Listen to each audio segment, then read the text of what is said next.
আমি পরিষ্কার হতে চাচ্ছি, যে প্রশ্নের উত্তর আমি পাইনি সেই প্রশ্ন আমি বারবার করব। সেই প্রশ্নের উত্তর তো বারবার আপনাকে দেওয়া হচ্ছে, কিন্তু আপনি নিতে পারবেন না এটা, because you have certain sort of bias. আমি মুক্তিযুদ্ধের প্রতি বায়াসড, শিশির মনির আপনি যদি বলেন আমি মুক্তিযুদ্ধের প্রতি বায়াসড, নারা যদি কিন্তু হয়তো ঘুরিয়ে পেঁচিয়ে ছাড়া ৭১-এর ভূমিকার জন্য ফর্মালি সরি বলবেন কিনা? দেখুন, আমরা এটা ফুললি মনে করি এখন যে প্রজন্ম জামাত শিবির করছে এদের সঙ্গে ৭১-এর কোনো সম্পর্ক নাই। দে আর সম্পর্ক না থাকা তো ভয়াবহ শিশির মনির। ৭১-এর মাধ্যমে বাংলাদেশের জন্ম। আমাকে তো উত্তরটা দিয়ে দিলেন না। জি, প্লিজ এখন কমপ্লিট করে বলুন, কারণ আপনি স্পষ্টতার কথা বলেছেন।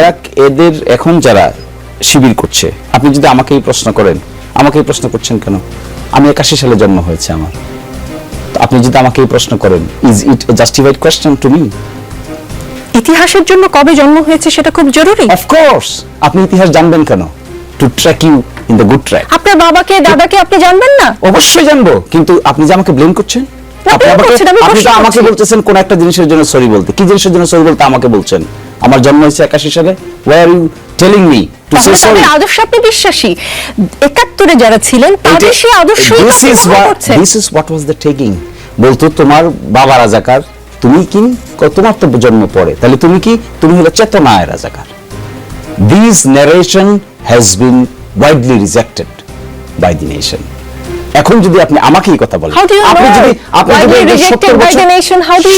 একজন ৭০ বছর বয়সের একজন যে নাকি এটা দেখেছেন, যে নাকি এটা উইটনেস করেছেন, তাকে যদি আপনি কোয়েশ্চেন করেন, that may be relevant. Why are you asking this question? আপনি যখন 22 বছর বয়সের ঢাকা বিশ্ববিদ্যালয়ের যে ছাত্রকে এটা করেন, you are insulting him. This is tantamount to insult. This insult যখন করা হবে একজন মানুষকে, he or she can take it, and that insult was done by the then Prime Minister. And এরপরে দেখেন না কি what was the reaction? আমি কি এবার প্রশ্ন করতে পারি? পরবর্তী প্রশ্ন, আপনি যে সময় জন্মের কথা বলেছেন ঠিক আশেপাশেই আমার জন্ম। আমি ৭১ দেখিনি বলে কি আমি ৭১-এর চেতনায় বিশ্বাস করব না? বাংলাদেশের জন্ম হয়েছে ৭১-এর মাধ্যমে, আমি ৭১ বিশ্বাস করব না? আমি আমার বাবাকে দাদাকে অস্বীকার করব? আমার জন্ম আমার বাবার মাধ্যমে, আমি অস্বীকার করব? Is it your question done? Let me answer. আপনি বিশ্বাস করবেন না করবেন এটা তো প্রশ্ন না। প্রশ্ন হলো you are asking me to say sorry. For what? Did I do anything? You are saying just do something চেতনা। জামাত ইসলাম কিছু করেনি, ৭১-এ কিছু কোনো ভুল করেনি। ৮১ সালে জন্ম নেওয়া মানুষকে বলছেন কেন? আপনি তো জামাত ইসলামের বিশ্বাসে আদর্শে বিশ্বাসী। If it is so, then the answer is Jamaat Islami as of today repeatedly attempted to express their opinion what they did in 1971, and repeatedly, and even if it has been said repeatedly, the people like you is again asking the same questions. What would be his perception then? আমি বুঝতে পারছি না। ইংরেজিতে বলেছেন তো, ইংরেজিতে এমনিতে অনেক কম বুঝি, একটু বুঝিয়ে বলবেন কি জামাত ইসলামকে আসলে ফর্মালি সরি বলেছে কখনো? আপনি মনে হয় এই বিষয়টা সম্পর্কে ওয়াকিবহাল না। আপনি নাগরিকত্বের মামলা সম্পর্কে ওয়াকিবহাল? জি অবশ্যই।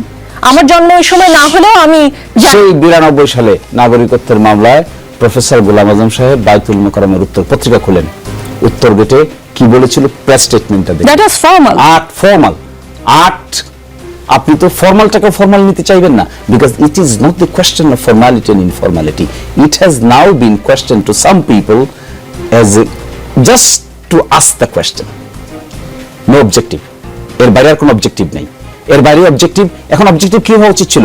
এখন অবজেক্টিভ হওয়া উচিত ছিল how to reconstruct the nation with positive atmosphere. এটা না করে আমরা কি অ্যাটমসফিয়ার ক্রিয়েট করতে চাচ্ছি? গেটের সামনে যে কথা হয়েছে সেটা নিয়ে আমার একটা প্রশ্ন আছে। আমি ইসলাম সম্পর্কে আপনাদের মতো হয়তো অত বেশি জ্ঞান নেই, কিন্তু আমার যতদূর জ্ঞান আছে আমি জানি কখনো যদি কেউ জুলুম করে কারো উপরে, যে ভিকটিম, সে ক্ষমা না করা পর্যন্ত আল্লাহও ক্ষমা করে না। বাংলাদেশের মানুষকে জামাত ইসলামের ৭১-এর ভূমিকার জন্য ক্ষমা করেছে? আপনারা ক্ষমা চেয়েছেন, বাংলাদেশ আপনাকে ক্ষমা করেছেন। Is it your issue today or allotted all of your time for this purpose? No, it is not my issue. কিন্তু আপনি স্পর্শকাতর কথা বলেছেন বলে আমি প্রশ্ন করছি একের পর এক। হ্যাঁ, এই যে প্রশ্নগুলো করছেন আপনি, এই যে কথাটা এখন বলছেন, এই কথাটা what is the relevancy now? You are creating the relevancy by yourself in the way that we are discussing in the Dhakshu election, ওই ছেলেরা ওখানে গিয়েছে, গিয়ে এটাও জিয়ারত করেছে, এটাও জিয়ারত করেছে। This is the question, this is your root question, and again you are asking the same question আমি repeatedly. পরিষ্কার হতে চাচ্ছি, যে প্রশ্নের উত্তর আমি পাইনি সেই প্রশ্ন আমি বারবার করব। সেই প্রশ্নের উত্তর তো বারবার আপনাকে দেওয়া হচ্ছে, কিন্তু আপনি নিতে পারবেন না এটা, because you have certain sort of bias. আমি মুক্তিযুদ্ধের প্রতি বায়াসড, শিশির মনির আপনি যদি বলেন আমি মুক্তিযুদ্ধের প্রতি We biased। also, আপনি বায়াস, আমরা বায়াস না? কি আপনি কি আমরা যখন ডেমোক্রেটিক অ্যাটমসফিয়ারের কথা বলি, আমরা যখন মুক্তিযুদ্ধের চেতনার কথা বলি, আমরা যখন মানবিক সাম্য, মানবিক মর্যাদার কথা বলি, আমরা যখন ডেমোক্রেসির কথা বলি, ফ্রি ফেয়ার এনভায়রনমেন্টের কথা বলি, রুল অফ ল এর কথা বলি, ট্রান্সপারেন্সি অ্যাকাউন্টেবিলিটির কথা বলি, is this not our biasness? This are our biasness. And এই প্রিন্সিপাল কোথেকে আসছে? এই প্রিন্সিপাল গুলো আসছে 72 কনস্টিটিউশনে। 72 কনস্টিটিউশন কিভাবে আসছে? ফ্রম 71 এর পরে নতুন রাষ্ট্র গঠন প্রক্রিয়ার মধ্যে এগুলো প্রিন্সিপাল হিসেবে আইডেন্টিফাই হয়েছে। That we are advocating each and every day with sincerity, with commitment. আমাদের লাইফ এবং স্টাইল খুঁজে দেখেন, আমাদের জীবনে কোনো করাপশন খুঁজে পাবেন কিনা, আমাদের জীবনে কোনো হিপোক্রেসি খুঁজে পাবেন কিনা, আমাদের জীবনে এমন কিছু খুঁজে পাবেন কিনা যে আমরা বলি একটা করি আরেকটা, আমাদের জীবনে কোনোদিন কোনো তসরফের সঙ্গে যুক্ত আছি তা খুঁজে পাবেন কিনা। Is this not the sentiment of 71? মানবিক সাময়িক মানবিক মর্যাদার মধ্যে এগুলো পড়ে না? ট্রান্সপারেন্সি অ্যাকাউন্টেবিলিটি পড়ে না? ডেমোক্রেসি পড়ে না? ফ্রি ফেয়ার এনভায়রনমেন্ট পড়ে না? Liberty, right to life and liberty পড়ে না? That we are advocating for this. তাহলে আপনাকে মুখে মুখে শুধু বললেই কি হবে, না ওয়ার্কগুলো করতে হবে? আপনার কাজে প্রমাণ করতে চান। আমি মনে হয় course. খানিকটা উত্তর পেয়েছি।